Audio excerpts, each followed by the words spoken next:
এই নাও, আজ সারা রাতের জন্য তোমাকে কিনে নিলাম। ঠিক আছে, তাহলে চলুন এখনই শুরু করি। এই পাপীকে কেউ তুলবে না, এর জানাজা করাও হারাম। সবাই চলে যাও এখান থেকে। চলো সবাই চলো। কি ব্যাপার, এই মৃত ব্যক্তিকে রেখে সবাই চলে গেল কেন? পাপী হলেও কি সে মানুষ না?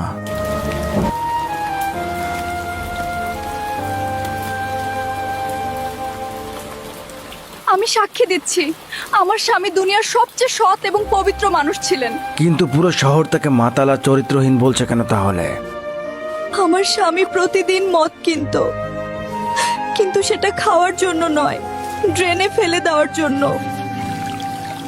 আর লোকজন তাকে চরিত্রহীন কেন বললো তাহলে? কি বলবো জনাব, আমার স্বামী প্রতি রাতে একজন করে পতিতা ভাড়া করত। এই নাও, আজ সারা রাতের জন্য তোমাকে কিনে নিলাম। ঠিক আছে, তাহলে চলুন এখনই শুরু করি। না, আমি কিছু করতে আসিনি। তোমাকে আজ সারা রাতের ইনকাম দিয়ে দিচ্ছি, বিনিময়ে তুমি আজকে ঘরের দরজা লাগিয়ে রাখবে।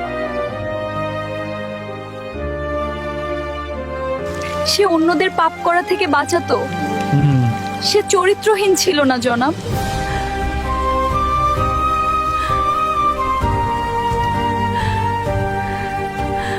তার এই কর্মকাণ্ডের জন্য আমি তাকে সব সময় বলতাম, কিন্তু সে কি বলতো জানেন?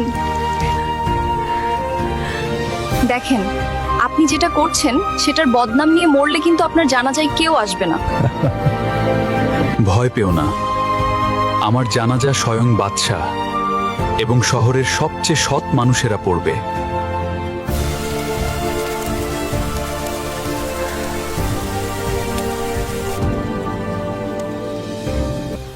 আল্লাহ তোমার স্বামীর দোয়া কবুল করেছে বোন। আমি সেই বাদশা।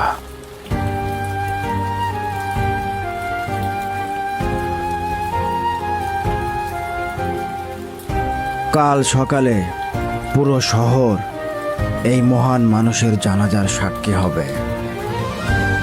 অনেক সময় চোখ যা দেখে তা সবসময় সত্যি হয় না।